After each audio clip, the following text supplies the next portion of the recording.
യേശുക്രിസ്തുവിൻ്റെ ധന്യനാമത്തിൽ ഏവർക്കും സ്നേഹ വന്ദനം. തിരുശബ്ദത്തിൻ്റെ പുത്തനൊരു എപ്പിസോഡിലേക്ക് ഏവർക്കും സ്വാഗതം. മനുഷ്യൻ പലപ്പോഴും സ്വന്തം കഴിവിലും ബലത്തിലും പ്രശംസിക്കുന്നു എന്നു മാത്രമല്ല, ദൈവത്തെ വിട്ടുപോകുന്നതായും കാണുന്നു. ഒരു ദൈവവൈതലിനെ സംബന്ധിച്ച് ദൈവത്തിൽ ആശ്രയിച്ച് വേണം മുൻപോട്ട് പോകുവാൻ. ഞാൻ മീൻ പിടിപ്പാൻ പോകുന്നു എന്ന പത്രോസിൻ്റെ വാക്കുകൾ സ്വയത്തിൽ ഊന്നിയുള്ളതായിരുന്നു. ആ രാത്രിയിൽ ഒന്നും പിടിച്ചില്ല എന്നതായിരുന്നു അനന്തരഫലം. പത്രോസിനും കൂട്ടർക്കും കടലിൻ്റെ ആഴം അറിവുള്ളതല്ലേ? മീനുകൾ എവിടെയെന്നത് ന്യായമായും അറിയില്ലേ? അതല്ല വിഷയം. വ്യക്തിപരമായ തീരുമാനം തെറ്റായതായിരുന്നു.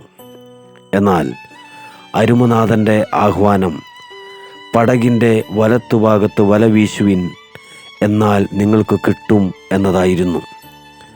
പ്രിയ സഹോദരി സഹോദരന്മാരെ, സ്വന്തം ബുദ്ധിയിലും കഴിവിലും ആശ്രയിക്കുന്നത് മതിയാക്കാം.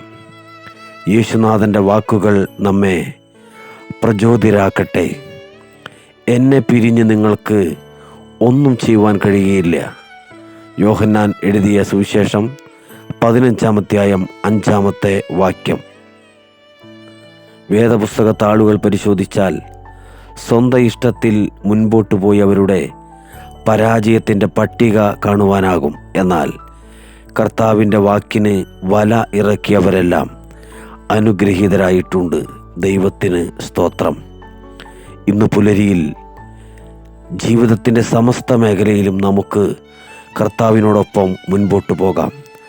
അവിടുത്തെ ആലോചനയിൽ മുൻപോട്ട് പോകാം. അവിടുന്ന് ആലോചനയിൽ വലിയവനാണ്. കർത്താവ് സകലരെയും സഹായിക്കട്ടെ. അവിടുത്തെ പരിശുദ്ധ നാമം മാത്രം മഹത്വപ്പെടട്ടെ. ആമേൻ.